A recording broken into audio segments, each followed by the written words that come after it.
we look at what are the best vegetables recommended by Dr. Michael Greger's Daily Dozen.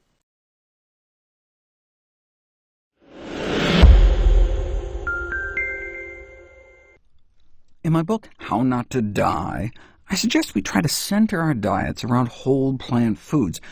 But some plants are healthier than others. For example, you can apparently live extended periods eating practically nothing but white potatoes.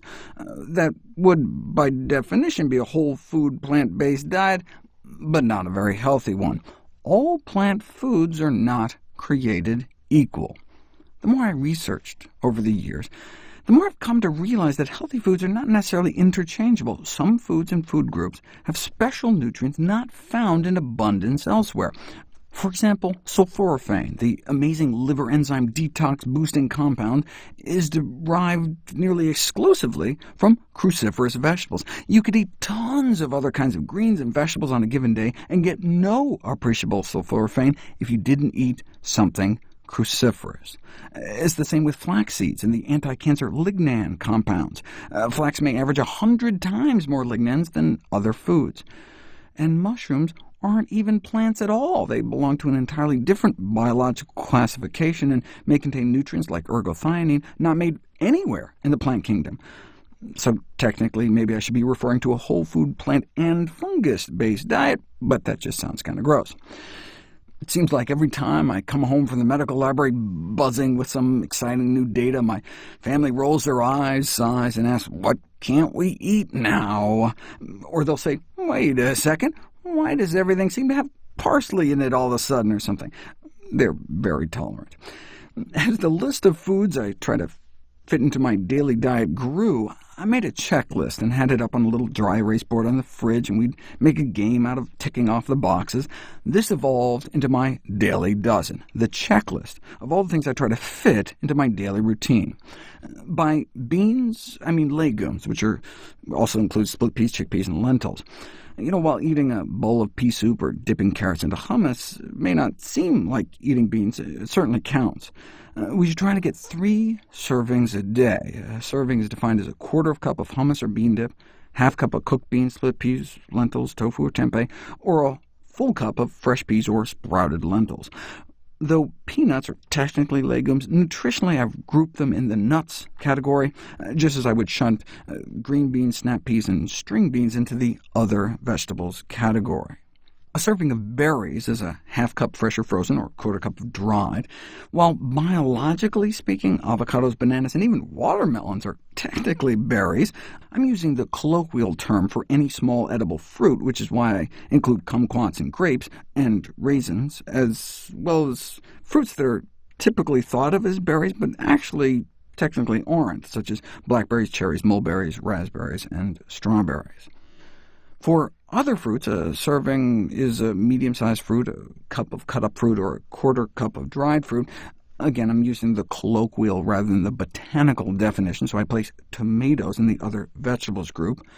Common cruciferous vegetables include broccoli, cabbage, collards, and kale.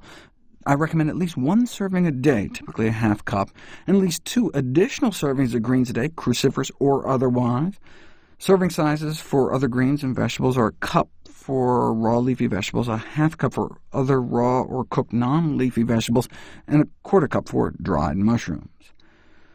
Everyone should try to incorporate 1 tablespoon of ground flax seeds into their daily diet, in addition to a serving of nuts or other seeds. A quarter cup of nuts is considered a serving, or 2 tablespoons of nut or seed butters, including peanut butter. Chestnuts and coconuts, though, don't nutritionally count as nuts. I also recommend 1/4 teaspoon a day of the spice turmeric, along with any other salt-free herbs and spices you may enjoy.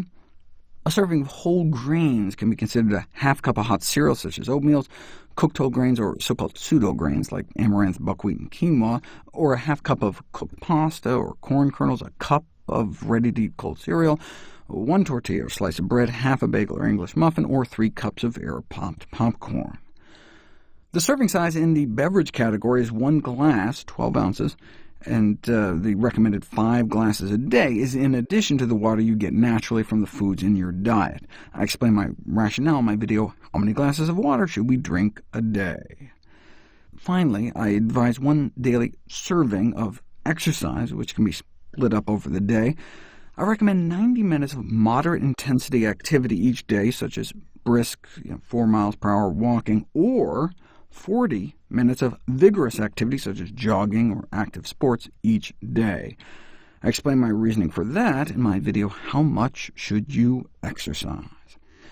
This may all sound like a lot of boxes to check, but it's easy to knock off a bunch at a time. One simple peanut butter banana sandwich, and you just checked off 4 boxes.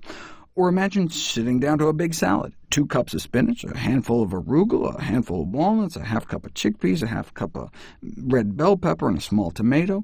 You just knocked out 7 boxes in one dish.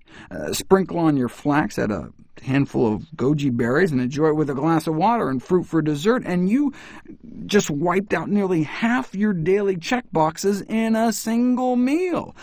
And then if you just ate it on your treadmill— just kidding. Do I check off each glass of water I drink? No. In fact, I don't even use the checklist anymore. I just used it initially as a tool to get me into a routine. Whenever I was sitting down to a meal, I would ask myself, could I add greens to this? Could I add beans to this? I always have an open can of beans in the fridge. Can I sprinkle on some flax or pumpkin seeds, or maybe some dried fruit? The checklist just got me into the habit of thinking, how can I make this meal even healthier? I also found the checklist help with grocery shopping. Although I always keep bags of frozen berries and greens in the freezer, if I'm at the store and want to buy fresh produce for the week, it helps me figure out how much kale or blueberries I need. The checklist also helps me picture what a meal might look like. Looking over the checklist, you'll see that there are 3 servings each of beans, fruits, and whole grains, and about twice as many vegetables in total than any other component. So glancing at my plate, I can imagine 1/4 of it filled with grains, 1/4 with legumes, and a half of the plate filled with vegetables, along with maybe a side salad and fruit for dessert. I happen to like one-bowl meals where everything's mixed together, but the checklist still helps me to visualize. Instead of a big bowl of spaghetti with some veggies and lentils on top, I think of a big bowl of vegetables with some pasta and lentils mixed in. Instead of a big plate of quinoa with some stir-fried vegetables on top, I picture a meal that's mostly vegetables, and oh look, there's some quinoa and beans in there too. But there's no need to be obsessive about the daily dozen. On hectic travel days, when I've burned through my snacks, stuck in some airport food court somewhere, sometimes I'm lucky if I even hit 1/4 of my goals. If you eat poorly one day, just try to eat better the next. To help track your progress, volunteers created Dr. Greger's Daily Dozen apps for both iPhone and Android. You can download and use them both for free, no ads, no cost. My hope is that the checklist will just serve as a helpful reminder to try to eat a variety of some of the healthiest foods every day. Cruciferous vegetables are a diverse group of vegetables known for their nutritional value and potential health benefits.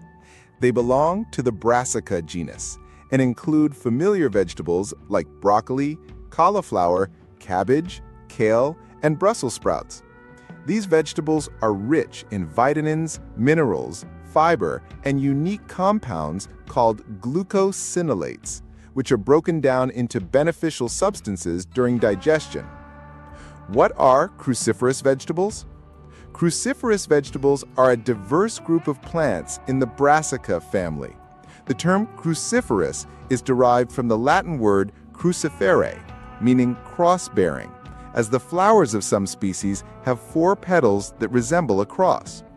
Common examples: broccoli, a popular vegetable known for its nutrient density and potential cancer-fighting properties; cauliflower, a versatile vegetable that can be enjoyed raw, cooked, or even used as a low-carb substitute for rice or mashed potatoes; cabbage, a leafy vegetable that comes in various forms such as green, red, and savoy; kale, a nutrient-rich leafy green that can be eaten raw in salads or cooked in various dishes; Brussels sprouts, small cabbage-like vegetables that are often roasted or sautéed; bok choy, a Chinese cabbage with a mild, slightly sweet flavor; Other examples: arugula, collard greens, horseradish, radishes, rutabaga, turnips, and watercress. Nutritional benefits: rich in vitamins and minerals. Cruciferous vegetables are a good source of vitamin C, E, and K, folate, and minerals like potassium and calcium. Good source of fiber. Fiber promotes healthy digestion, helps you feel full, and can aid in weight management. Contain glucosinolates. These compounds are broken down into bioactive substances during digestion, which may have anti-cancer and anti-inflammatory effects. Rich in carotenoids. These plant pigments, including beta-carotene, lutein, and zeaxanthin, are beneficial for eye health. Potential health benefits: cancer prevention. Studies suggest that cruciferous vegetables may help reduce the risk of certain cancers, including lung, colorectal, and prostate cancer.